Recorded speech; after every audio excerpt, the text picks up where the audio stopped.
Eventually you will get complacent with whatever is working for you right now at this point if you stop experimenting. And then that way you're just like flatlining your growth altogether. This is the Begin Within podcast, where we believe real, lasting health and fitness requires you to start inside before you work out. I'm your host, Nate Slegger, and I'm here to show you behind the scenes of fitness. You already know exercise is good for you, but what about all the other things in life that affect your fitness? If you're looking for extra motivation to get started or to make sure you keep going, this is the place for you.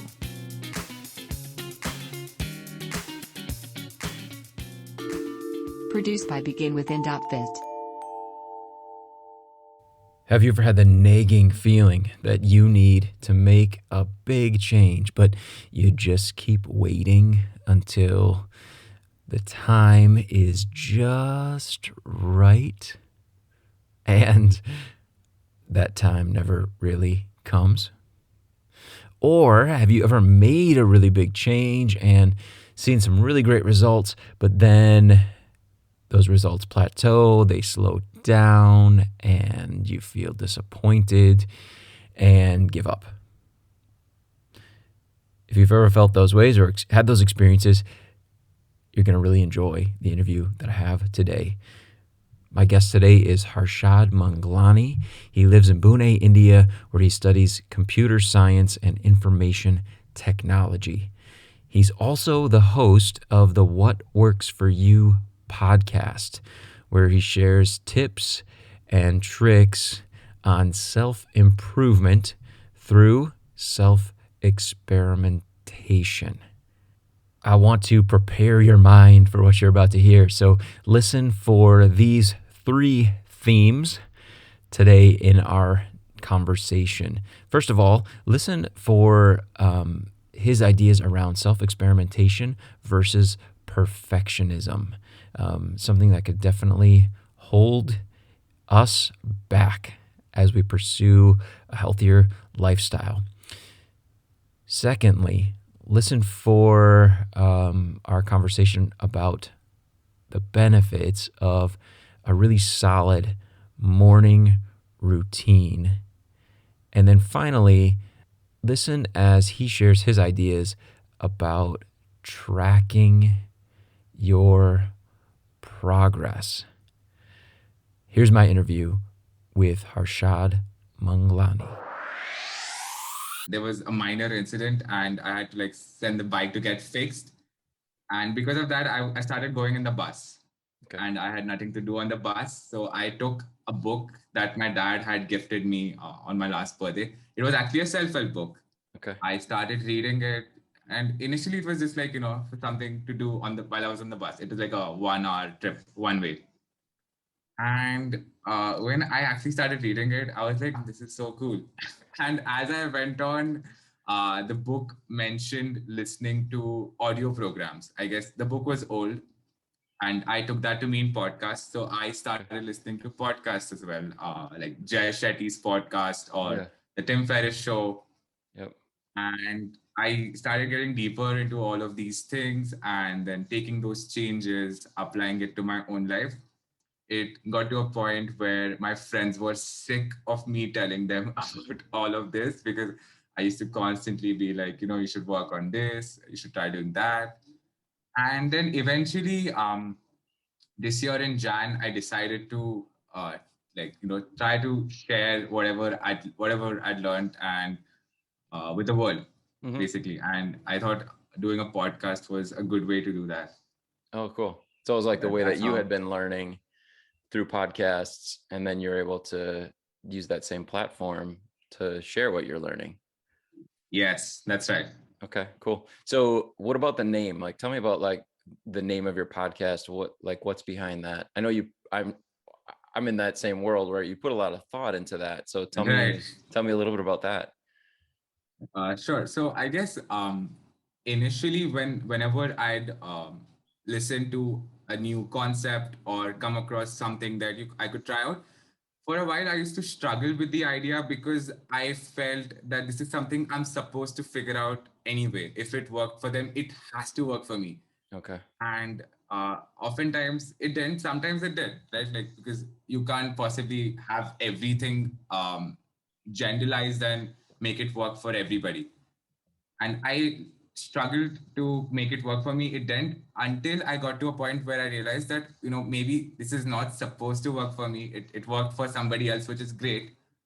And I wanted to have that idea normalized, that Mm-hmm. this is something you should always keep in mind, that just because it worked for Steve Jobs doesn't mean it has to work for you. That's how I came across the name. And yeah, I wanted to keep it generic, just Mm-hmm. to give me a little flexibility as to not completely narrow it down to say a particular thing like self-experimentation only. So what works for you, I thought was a pretty generic title to go ahead with. Okay, got it. But it's so that area of self-experimentation is, it seems like it's kind of like woven throughout, what you're sharing. So tell me why you feel like that's so important. Because I'm on the same page. Like, I think that's great. Tell me your perspective on self-experimentation. I think whenever you come across something, right? For example, if you've come across manifestations, the idea of visualizing something and attracting positive energies from the universe. I don't Mm. want to mock the concept, but it gives off the idea that, say, you just have to think about something and it'll magically come to you. Right. Or Yeah. then there are other Ooh, things as there it well is. that exactly. And there are a lot of things that you need to actually try out and understand if it's going to work for you or not. Because what happens a lot of the time is, the first thing is that you'll come across something and you'll keep delaying it to a point where you want it to be perfect or you want it to be just right. Mm-hmm. It's either that, or the second thing is you'll probably judge it once and just let it go, that this is not something I'm built for. Yeah. But and that's I don't think that's the right way to go, because then if you stop accepting beliefs that aren't your own, that way you will never grow, right? You need to have an open mind even for things that you don't relate with, and just try them out once before you give an opinion. Yeah. I think that's really important. So that's why I think self experimentation in general is a good thing. And another thing, of course, is that you always have science-backed studies with a lot of things out there, like Mm-hmm. journaling, meditation. They have say positive benefits, but it's always good to like just try it out and just see for yourself that yes, this works, or maybe it doesn't. Okay. So like what I'm hearing is, um, experiment, but kind of make educated guesses based on the science that you can find available that applies to your situation. Um, yes, I think that's true. I think even with that, when you do have these science studies going on, again, it comes to generalization. They take this big sample set of people, say 300 or 500 or whatever, and then that goes out into the world. And again, it may work for you. There's a good chance because there's a study that's been published, Mm-hmm. but it just might not. And to figure that out, that's where I think experimentation comes in. I think I'm Yeah. repeating myself Yeah. now, but yeah. That's okay. Um, I w- I feel like too, like as you were explaining self-experimentation a little bit, that it almost, and as opposed to like perfectionism, it, when you view it as like, I'm a work in progress, this is a process, it almost takes the pressure off a little bit, right? That's true. It does. Yeah. So I feel like that shift, and for our listeners, they're focused on fitness related goals, weight loss, improving strength, and maybe even just making these habits a consistent part of their life, right? That I feel like that approach would really benefit them rather than trying to like do everything perfect. Like, do you feel like that's true? And if so, I how so? Because I think that if you ever want, first off, I don't think that you can be like 100% perfect at anything, no matter how hard you try. Yeah. You'll probably just miss out on that last percentage of whatever, however you define perfection. That's Hmm. number one. And then number two is the reason I think experimentation is important is that the idea that don't try to fix something unless it's not broken is wrong. Mm. That's just wrong. If because what happens is eventually you will get complacent with whatever is working for you right now at this point if you stop experimenting, and then that way you're just like flatlining your growth altogether. Huh. Some of the best experiences that I've had in life is when I tried to explore even though something was already working for me. Oh, wow. And Okay. that I think that's like a process of constant evolution and just working on yourself rather than which again the end goal would be somehow to become as perfect as possible, but it's important to not let perfection be a barrier for you to Hmm. begin. Yeah. I want to get this just right, and that's when I'll begin, otherwise Gotcha. I won't. Okay. So yeah, I Because guess what you're saying is once you reach, that place that you're shooting for, there's always going to be another place to go to get better.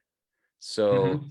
don't settle in on achieving that, but also don't think like that's the end goal, because if you feel that way, you're going to actually move backwards. Almost Maybe like not move. if you're not growing, you're dying. That saying. Um, I guess there could be that could be one way to look at it. One thing is definitely the point where that you mentioned that it's important that you keep growing, but at the same time, I don't want to stress on growth because it's important to also celebrate what you've achieved so far. I Mm, think that's super important. If you're always constantly just trying to get better without looking at how far you've come, you might just lose sort of thing that drives you to get better in yeah, the first place. sure. Almost like um, I'm unhappy with where I'm at, and that's why I have to keep growing. Then you're using negative feelings to try to motivate you, and that doesn't really Right, work. right. Okay, cool. So is it okay if I switch gears a little bit and into talking a little Sure. bit about morning routines? I know I know you're busy. I want to be respectful of your time, but some of the work that you've done around that, I was really intrigued by, because I think, in terms of like, especially with fitness, Hmm. that comes in the early part of the day for a lot of people who are consistent with it. Right. So how did you kind of attack the process of looking at your morning routine and developing it? I think in the beginning it was really ad hoc. I had this sheet of paper where I wrote down 5 things I wanted to do. I think it was exercise, meditation, solving a puzzle, reading a book, and listening to a podcast. I think Okay. it was these 5 things, and I always consistently managed to skip out on meditation. And even I think solving a puzzle. I did the remaining three, and this was I think last year, and then eventually I started to come around the idea of meditating every day. It took a while to build that habit as well. Eventually I came to tracking my morning routine, like if I did these things every day or no, making checklists. And yeah, there's a lot of shuffling, even with the time I started my morning routine, the time at night when I slept, and just there was I think I've, I've changed my morning routine at least 15 to 20 times over the year. There have been phases where I didn't do it for 7 or 8 days at a time, and it's been a very bumpy journey, I would say, but recently it's become somewhat stable. Okay. After I read Atomic Habits, I tried to bring some of those principles and use them to build my morning routine better. And then I think that's when it sort of changed, and now it's pretty consistent. But it took a long time. I just think that two really important things throughout the journey that I Yeah. learned was uh, tracking is important. What gets measured gets done. Oh, So okay. it's essential that you have some sort of a tracking mechanism. And another thing is you want to keep it planned enough so that you're not spending a lot of time thinking in the morning, what should I do next? Because then there's a lot of decision making that you need to do and it just saps your willpower. Okay. These Interesting. are, yeah. Cool. As you're talking about tracking, I was like, I wonder how much your focus on like computer science and Mhm. that process plays into your the self-experimentation and how things went with your morning routine. Do you feel like that there's something to that? I don't think with tracking, if you mean using softwares to track, is that something you're talking Yeah, I about? just feel like that kind of that analytical, like, hey, like I'm gonna just try tracking it. What am I gonna try? Like I was like, oh, I don't I wonder if the average person would have come to that conclusion so quickly, or if there's something about your approach to it that had some extra value there. I don't know. I also thought it was interesting as you were talking about your setbacks and your failure. Mm-hmm. You had a smile on your face. I was like, most people are like, yeah, I tried it, didn't go well. Like they'd feel kind of disappointed. But Mm-hmm. what's behind your kind of your smile to talking about your failures? I I think with the morning routine specifically, it's because that during those times when I did fail to like continuously and consistently for days at a time not follow it, it was like day one I was disappointed, day two Mhm. it was a little more, and eventually it got up to a point where day eight I'm so frustrated with this gap that I've had. Day nine it's sort of starting to come back on track. Okay. And I just know that whenever there is a break like that, it occurs eventually. It'll happen maybe every 3 or 4 months. That frustration that sort of builds up, or that disappointment that builds up, that is the very factor that gets me back on Interesting. track. Okay. Wow. Um, cool. What particularly about the morning routine have you found is so valuable? I mean, like, could you do those things at a different time of day and get the same benefit? Or is there something to those morning hours that you found to be really kind of special? No, I don't think, at least for me, it doesn't work doing those same things later in the day or in the evening. It's just not the same feeling. Okay. So there's a multiple, lot of reasons behind that. Number one is when you're doing something in the morning, it's like something like exercise. Exercise, if you're not focused on say weight loss or a particular goal like that, your only idea behind exercise is to stay fit, Hmm. then it's something that you need to do every day, right? Or whatever Yeah. routine you follow in terms of frequency. So it's nice to get that out of your, say, your work day or your working hours in the morning. You have that checked off right off the list, and you're done with exercise. You know that you've done your part in Yeah. staying healthy, being fit. That's one. I've noticed that if I delay exercise until say the evening, it's harder to stop working or whatever it is I'm doing. Or if it's like if I'm watching a movie, it's just really hard to hit pause and go work Okay. out. In the morning, there's nothing like that actually distracting me from doing like that. And I know that I'm going to do this. It's much more fun and the air is cooler. So yeah. So I think point one is you get it out of your work day right in the morning. Okay. And for the second thing is, you connect with nature a lot better. I Hmm. love sunrises, Okay. and every morning. Right now, I'm not going because I have exams, but otherwise, I usually go up to the roof. I take a book with me, so Okay. that's where I read, and I'm also like looking at the sky, and it's Yeah. really peaceful. I've seen that on your Instagram, like some like the pictures of the morning Right. shots. Like it's awesome. Huh. I didn't expect you to say that about connecting with nature. That's really cool. It's fun because, since everybody's at home right now, you don't really go out like you used to. It's just a nice change of your environment right in the morning. Yeah. Wow. Okay. Anything else? I don't know, those 2 points. Was there more, or were those the two that you wanted to share? No, I think in addition to that, if I had to bring up another point, it would probably be with meditation. It's easier to do it in the morning for some reason, at least for me. Okay. But again, there is a catch here. Before I meditate, I make sure to journal, because Okay. if when you wake up, sometimes you have thoughts racing through your head, and it makes it hard to meditate. So I just get all of them out on paper, and then I meditate. So it's a nice, I would say, sequence to have. Okay. Gotcha. I'm curious. I mean, I think like the main challenge that most people might have with the morning routine is getting out of bed. Is that Right. something for you that you're just always been an early riser? Like I just wake up and I'm up, or was that something that you had to work on? I had to work on it. I was not an early riser at all. Do you have any tips on that? Like how to like make those first moves in the morning out of bed?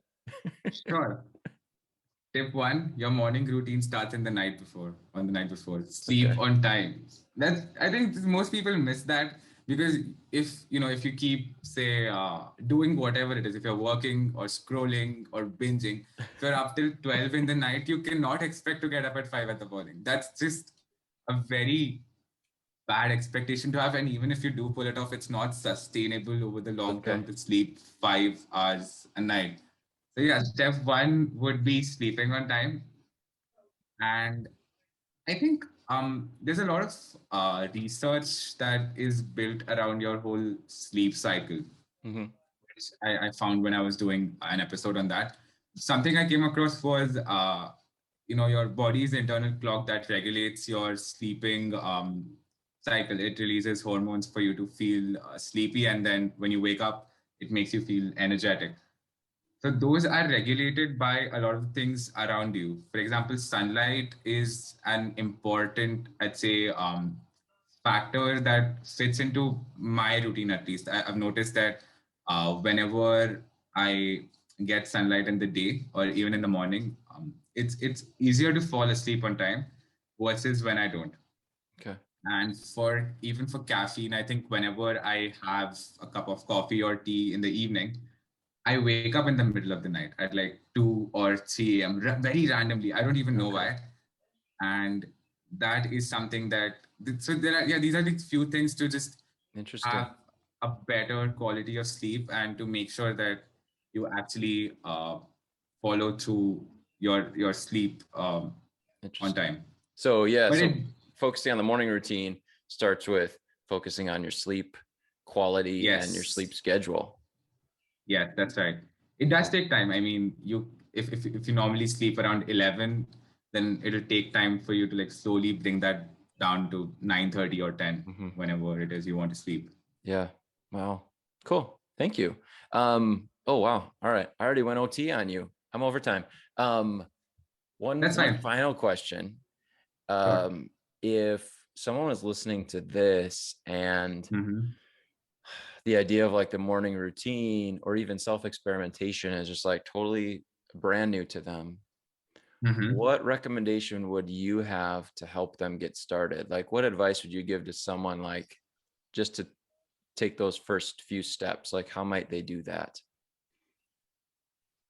I would say start with trying to integrate one activity. If you're talking about morning routines, Mm-hmm. don't try to do all of them at once. Like having exercise, meditation, journaling, everything at once. You can try to like wake up 30 or 40 minutes before you normally do, and just do one of those things.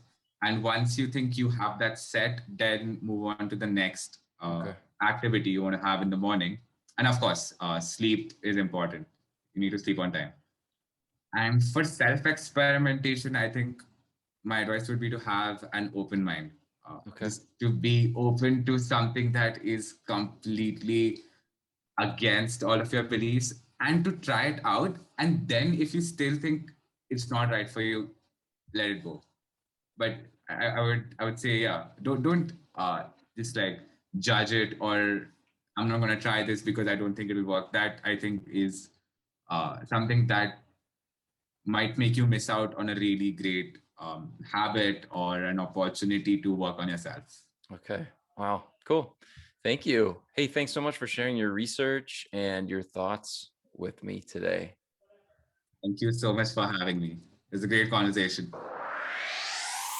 Okay, let's chat. Let's talk about those three themes again, just revisit them, and then come up with some action steps for this week as we continue to begin within and focus on moving forward in living the healthiest life that we possibly can.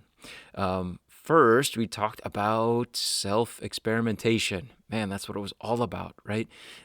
It's a mindset and it's an approach that is going to support you. Not only does it take the pressure off, right, of trying to make sure that, oh, next time everything has to be perfect. I'm going to wait until I can figure this all out and then I'm going to start moving forward. Rather, we know things are going to change. We know we're just going to try things. And if they don't work, we're going to make adjustments.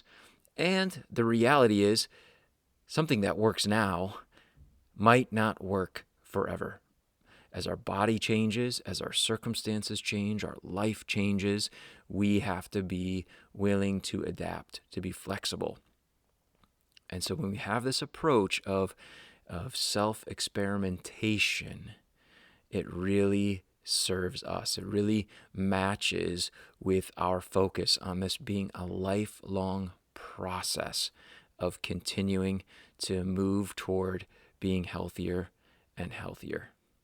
And I also really loved his point about not waiting until it's broken to fix it, but rather looking at our routines and even the things that are getting us great results as though they're things that are going to need to be revisited, things we're going to have to check in on to make sure that we're still getting what we want out of them.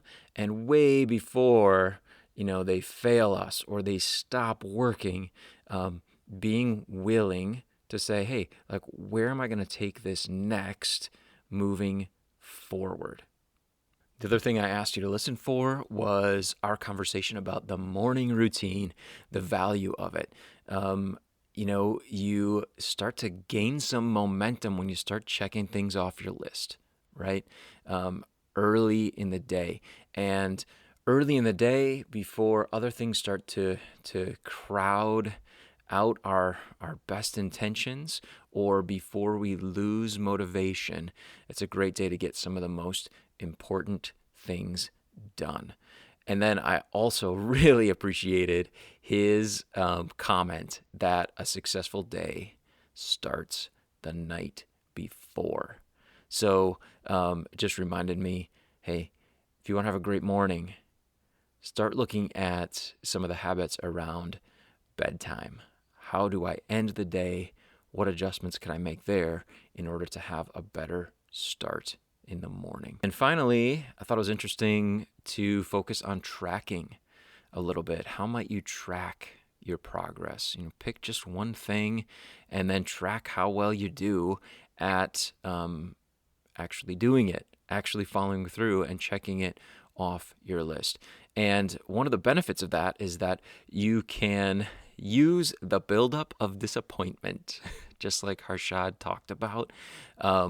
If you haven't done it, a little bit of frustration can build up, and that's okay. Say, like, man, I haven't done it now in a few days. Like, I got to just do it. I got to check it off the list. All right, let's kind of bring this all together with some action steps here at the end of our time together. What I want to invite you to do is put some thought into your morning routine specifically, since we talked so much about that. What would your ideal morning look like? Again, we know there's no such thing as a perfect morning.